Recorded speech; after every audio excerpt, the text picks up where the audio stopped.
線路通るのに線あったら、昔はみんな頭外してたよ。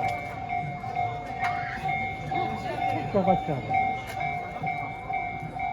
電線はほら下に入れたけど、ここでか。